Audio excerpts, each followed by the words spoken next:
Is there still any hope left for flying in the United States? Let's take a step back in time for a moment and imagine how things used to be a few decades ago.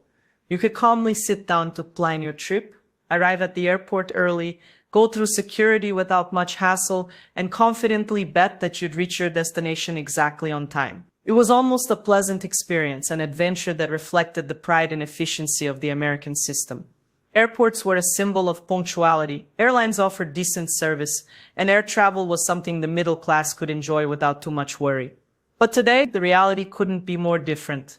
With endless government shutdowns, infrastructure crumbling more each day, and economic policies that only deepen the chaos, flying in the United States has become a true nightmare. And the viral videos flooding social media like the ones you're about to see are undeniable proof of this widespread collapse.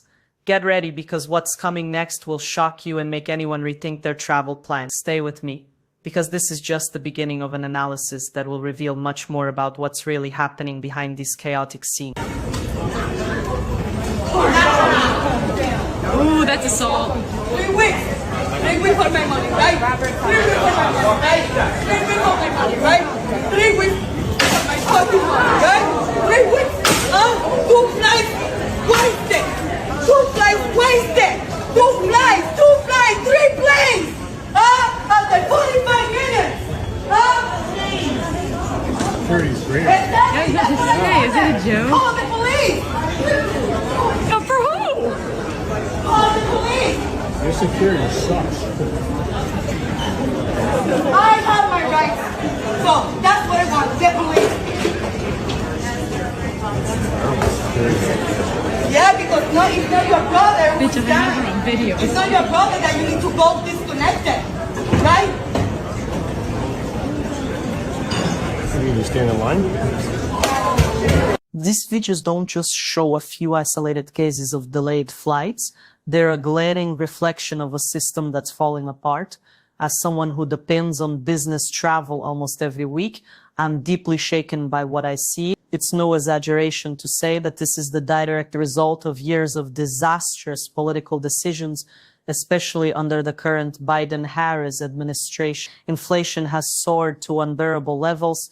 Taxes are crushing American families, and the government seems more interested in pouring trillions of dollars into questionable projects than in keeping the country's basic infrastructure running. Airports, once a symbol of national pride, are now crumbling because there's no serious investment in modern technology or proper staff training. Just look at the passengers in these videos, ordinary people, many from the middle class, waiting more than 12 hours for a flight that never takes off, only to receive a ridiculous $15 voucher as compensation. This isn't just airline incompetence, it's proof of a political system that has turned its back on hardworking people who pay their bills.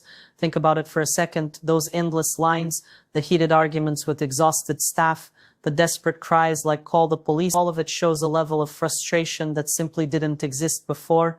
I've personally experienced something similar recently. Last week, after returning from a conference on the West Coast, my flight to New York was delayed because there was no available crew. When I went to the service desk looking for help, the employees seemed just as lost as I was. They repeated scripted apologies without offering any real solutions, and you could see in their eyes the exhaustion of dealing with a system that just doesn't work anymore. Airlines are overwhelmed because they've been forced to make brutal budget cuts, while the government does nothing to ease the pressure on pilots, flight attendants, and ground crews. And the worst part is that this isn't an isolated incident, it's a pattern repeating across airports nationwide. But the impact goes far beyond flight delays. This chaos reflects a much deeper crisis that's affecting American society as a whole. With inflation eroding purchasing power, families are struggling just to pay basic bills, and now something as simple as air travel, once affordable, has become a risky luxury. I saw a father in one of the videos asking how he was supposed to take his kids home without car seats since they were stuck in the cargo hold of a cancelled flight.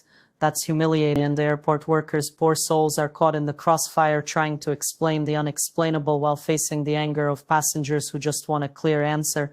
The lack of coordination is obvious, and it seems like no one in Washington is paying attention. With the holiday season fast approaching, I can only imagine things getting worse, especially if new shutdowns happen due to political disputes.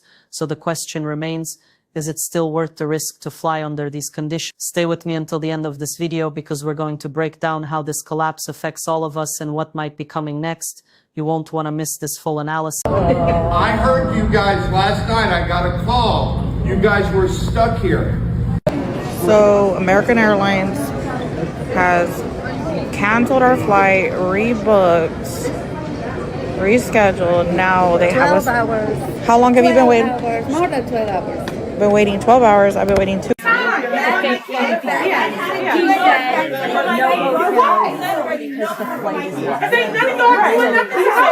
Excuse me. How do we get home? How do we get home? People got crazy to get back to a job to get back to. Y'all my kids, but y'all don't give a But you're clocked in! But you're clocked in working! I'm not!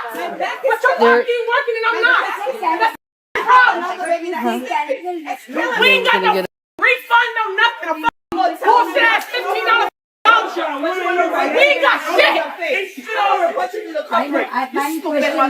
Sitting over here, all of y'all came! She's sitting over there.